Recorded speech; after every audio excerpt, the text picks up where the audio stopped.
Hello everyone, welcome to Dynamic Study. I am Jyoti Budhwar. Today we are discuss new subject Theory of Computation.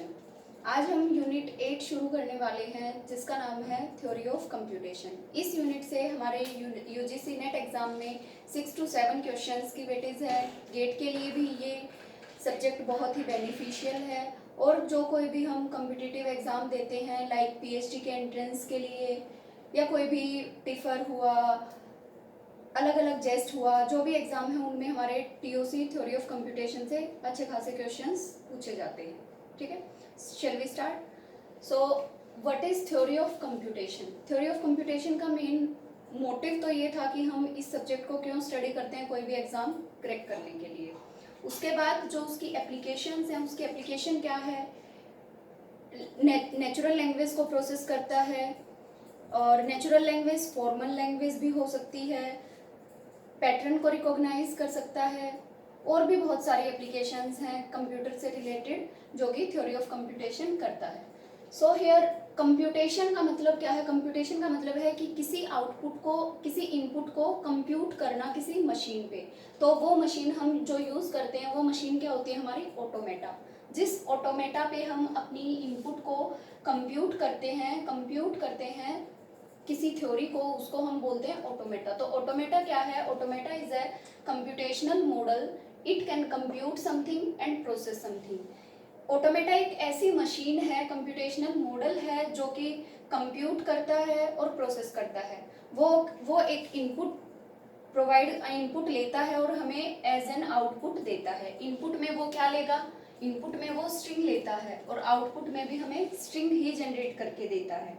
अब वो string जो, जैसे कि हमारी natural language होती है, उसमें जब भी हम किसी मशीन को कोई भी इनपुट देते हैं तो वो मीनिंगफुल होती है।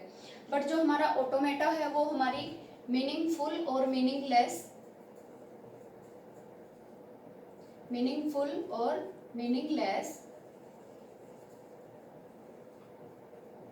दोनों टाइप की स्ट्रिंग को ले सकता है और उसको कंप्यूट करके इस मशीन के अंदर हमें आउटपुट प्रोवाइड कर देगा। लाइक ABC, अगर मैंने ABC इनपुट दी है अपनी मशीन को तो वो उसको कंप्यूट करके हमें आउटपुट प्रोवाइड कर देगा। उसके बाद हम स्टडी करते हैं कि जो हमारी हियरार्की, हमारे पास 4 कंप्यूटेशनल मॉडल हैं। First one is finite automata, second one is push down automata, third one is linear bounded automata, fourth one is Turing machine. जो हमारा फाइनाइट ऑटोमेटा होता है, फाइनाइट ऑटोमेटा सबसे लिस्ट पावरफुल मशीन होती है और जो ट्यूरिंग मशीन होती है वो सबसे हाईएस्ट पावरफुल मशीन होती है। जो हमारी ये हियरार्की है, ये इस कंप्यूटर के बाद जो हमारे इस हियरार्की के बाद हमारे डिजिटल कंप्यूटर्स शुरू हो गए थे। तो ये हमारी उस कंप्यूटर के एंसेस्टर्स बोला जाता है, इनको एक हियरार्की बोला जाता है। उसके बाद हमारे पास क्या आई? एक ट्यूरिंग चर्च थ्योरी आई। ट्यूरिंग चर्च थ्योरी का नाम ट्यूरिंग चर्च थ्योरी क्यों है? वहाँ पे दो साइंटिस्ट थे, एक का नाम था ट्यूरिंग और दूसरे का नाम था चर्च।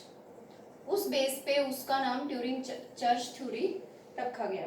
उन्होंने क्या थ्योरी दी थी? उन्होंने थ्योरी दी थी कि जब भी हम किसी इनपुट को प्रोसेस करते हैं, कुछ भी प्रोसेस करने के लिए जो हमारी स्ट्रिंग होती है उसको प्रोसेस करने के बाद हमें कुछ ना कुछ आउटपुट प्रोवाइड होती है और उसके अंदर कुछ ना कुछ एक कंप्यूटेशंस होते हैं जो कि हमारे ट्यूरिंग मशीन से सिमुलेट किए जाते हैं। ठीक है, फिर हम फॉर्मल लैंग्वेज स्टडी करते हैं। इसके अंदर फॉर्मल लैंग्वेज क्या होती है? हमारी कलेक्शन ऑफ स्ट्रिंग्स। हम स्ट्रिंग्स को वर्ड्स भी बोलते हैं। स्ट्रिंग्स को क्या बोलते हैं? वर्ड्स। और ये स्ट्रिंग और वर्ड्स हमारे मीनिंगफुल और मीनिंगलेस दोनों टाइप से हो सकते हैं। फिर हम स्टडी करते हैं जो हमारा यूजीसी नेट एग्जाम में क्वेश्चन पूछा जाता है, वो क्वेश्चन क्या आता है? वो इन दोनों हियरार्की से आता है, एक है मशीन वर्जन, एक है लैंग्वेज वर्जन। जो हमारा फाइनाइट ऑटोमेटा है वो हमारा रिकॉग्नाइज करता है रेगुलर लैंग्वेज को, जो कि इजीली फाइंड आउट कर सकता है। फिर जो हमारा पुश डाउन ऑटोमेटा है वो रिकॉग्नाइज करता है context free language, CFL। Then linear bounded automata recognize करता है CSL, context sensitive language. Turing machine recursive और रिकर्सिव इन्यूमरेबल दोनों को रिकॉग्नाइज कर सकता है। ठीक है, तो एग्जाम में क्वेश्चन कैसे आता है, या तो मैच द फॉलोइंग आ जाएगा कि कौन सी मशीन कौन सी लैंग्वेज को रिकॉग्नाइज कर रही है, या फिर क्वेश्चन क्या आएगा, फाइनाइट ऑटोमेटा अकेला एक एक पूछ सकता है, फाइनाइट ऑटोमेटा कौन सी लैंग्वेज को रिकॉग्नाइज करता है, या फिर एलबीए कौन सी लैंग्वेज को रिकॉग्नाइज करता है, लाइक दिस। ठीक है, उसके बाद कुछ टर्मिनोलॉजीज हैं जो हम अपनी थ्योरी ऑफ कंप्यूटेशन सब्जेक्ट में आगे स्टडी करेंगे जब हम डीएफए, एनएफए या पीडीए, डीपीडी, एनपीडीए वो बनाने के लिए, मशीन ऑटोमेटा बनाने के लिए। वो टर्मिनोलॉजीज क्या है, एक है टर्मिनल। टर्मिनल क्या होता है, टर्मिनल वो सिंबल्स होते हैं, स्मॉल केस लेटर होते हैं उसमें, स्मॉल ए बी सी, और डिजिट्स होती हैं 0 1 2, और स्पेशल सिंबल होते हैं लाइक है हैशटैग एटसेट्रा, कुछ भी। ठीक है, और जो नॉन टर्मिनल होते हैं, नॉन टर्मिनल सिंबल हमारे कैपिटल लेटर से आइडेंटिफाई किए जाते हैं, like capital A B C up to so on. Alphabet, alphabet किसे बोलते हैं हम, अल्फाबेट किन्हीं भी 0 और मोर टर्मिनल के सिंबल्स को हम अल्फाबेट बोलते हैं, और उस अल्फाबेट को हम रिप्रेजेंट करते हैं समेशन से, समेशन और सिग्मा। लाइक सिग्मा में हमारा 0 और 1 है, इसको हम रिप्रेजेंट करते हैं। इसका मतलब क्या है कि इन दो एलिमेंट्स की कार्डिनलिटी क्या है, तो इन दो एलिमेंट्स की कार्डिनलिटी क्या है, 0 और 1 अगर हमारे दो ही सिंबल हैं हमारे अल्फाबेट में, मीन्स उसकी कार्डिनलिटी क्या है,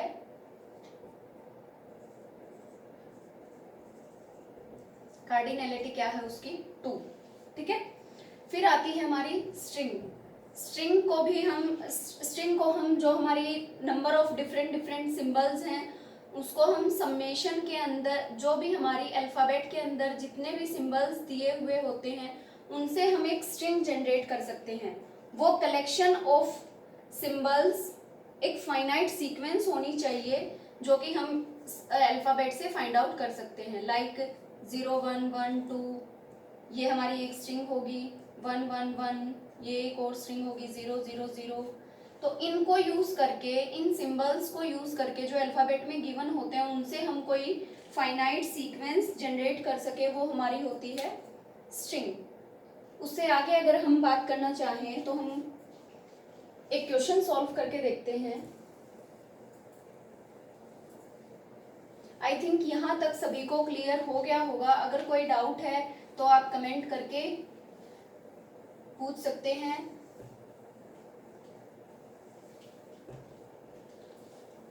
हम पहले उन टॉपिक्स को कवर करेंगे जो हमारे एग्जाम के लिए बहुत ही ज़्यादा बेनिफिशियल हैं, क्योंकि हमारा एग्जाम जैसे ही लॉकडाउन खुलेगा उसके बाद किसी भी टाइम शुरू हो सकता है।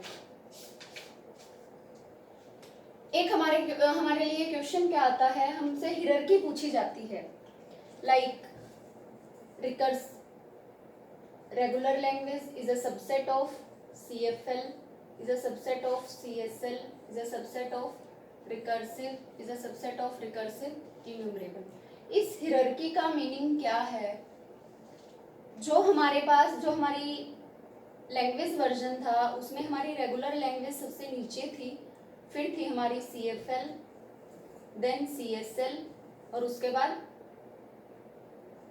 Recursive and then recursive enumerable. ठीक है, लाइक हमारी कोई लैंग्वेज यहाँ पे एक्सेप्ट हो रही है तो उसका मतलब क्या है कि वो रेगुलर लैंग्वेज है। अगर वो इस एरिया के अंडर फॉल करती है तो उसको हम क्या बोलेंगे, वो रेगुलर लैंग्वेज है। अगर वो ये हमारी जो सीरीज सीक्वेंस है वो हम अपवर्ड फैशन में इसको रीड आउट करते हैं। अगर हमारी कोई लैंग्वेज रेगुलर है तो वो CFL भी होगी, CSL भी होगी, रिकर्सिव भी होगी और रिकर्सिव इन्यूमरेबल भी होगी। बट इफ अगर हमारी कोई लैंग्वेज इस एरिया में फॉल करती है तो इसका मतलब क्या है कि वो लैंग्वेज हमारी CFL है, CSL होगी, रिकर्सिव इन्यूमरेबल होगी, बट वो रेगुलर नहीं होगी। ठीक है, गॉट इट, ये पॉइंट क्लियर होना चाहिए। इसलिए हम इसको क्या बोलते हैं कि regular language is a proper subset of CFL, is a proper subset of CSL। अब proper subset क्या होता है, जैसे हम A is a proper subset of B, इसका मतलब क्या है कि B में A के जो भी एलिमेंट्स हैं वो सारे तो होने ही चाहिए, लाइक इसमें 0 और 1 है, A के सारे एलिमेंट होने चाहिए, उससे अलग कुछ और एडिशनल एलिमेंट्स भी होंगे प्रॉपर सबसेट में, ठीक है। तो जो रेगुलर है वो CFL का एक प्रॉपर सबसेट होगा, क्योंकि जो हमारी CFL है वो रेगुलर हो ऐसा कोई ज़रूरी नहीं है, उसके अंदर कुछ और एक्स्ट्रा एलिमेंट्स, कुछ और एक्स्ट्रा सीक्वेंस प्रेजेंट हो सकती हैं। अगर कोई यहाँ पे फॉल करती है तो वो CSL भी नहीं होगी, CFL भी नहीं होगी, रेगुलर भी नहीं होगी, वो रिकर्सिव और रिकर्सिव इन्यूमरेबल होगी, ठीक है, got it. Next one is, तो जो ये सीक्वेंस है, ये सीक्वेंस हमारे एग्जाम के लिए बहुत ही बेनिफिशियल है। फॉर एग्जाम्पल एक क्वेश्चन स्ट्रिंग पे करते हैं। अगर हमारे अल्फाबेट में हमारे पास 0 और 1 दो सिंबल्स प्रेजेंट हैं, तो हम उस 0 और 1 से, और हमारे पास जो n लेंथ है, जो हमारी स्ट्रिंग की लेंथ है, स्ट्रिंग लेंथ वो n है, स्ट्रिंग लेंथ n होते हुए हम इस अल्फाबेट 0 1 से कितने number of different symbols generate कर सकते हैं, ठीक है। अगर हमारे पास लेंथ कितनी है, n है, मीन्स 0 1 2 अप टू n-1, ठीक है। अब हर सिंबल के पास कितनी चॉइसेस हैं, 2 चॉइसेस हैं, वो 0 भी हो सकता है, 1 भी हो सकता है, सेम एज 0 और 1, सेम एज 0 और 1। हर सिंबल के पास 2 चॉइस हो गई, means 2 into 2 into 2 into up to n times. तो इसको हम कैसे लिख सकते हैं, 2 रेज टू पावर n। इतनी स्ट्रिंग्स, इतनी डिफरेंट स्ट्रिंग्स हम जनरेट कर सकते हैं अगर हमारे पास स्ट्रिंग लेंथ n है और जो हमारा अल्फाबेट है उसके अंदर हमारे पास 2 वैल्यूज हैं। अगर अल्फाबेट हमारा 0 1 2 3 सिंबल्स होते तो हमारा आंसर क्या होता, आई थिंक सभी को क्लियर हो गया होगा। तो इस टाइम पे हमारे पास सभी के पास कितनी चॉइसेस होती, फर्स्ट अल्फाबेट फर्स्ट सिंबल के लिए कितनी चॉइस होती, 0 1 2, सेकंड के लिए भी 0 1 2, सभी के लिए 3 पॉसिबिलिटीज होती। तो यहाँ पे हमारा आंसर क्या आता, 3 into 3 into 3 up to n times,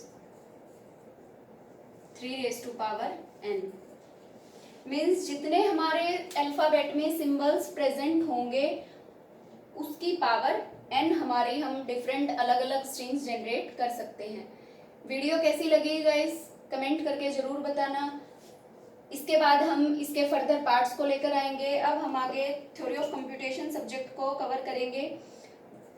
thank you so much, all the best for your future.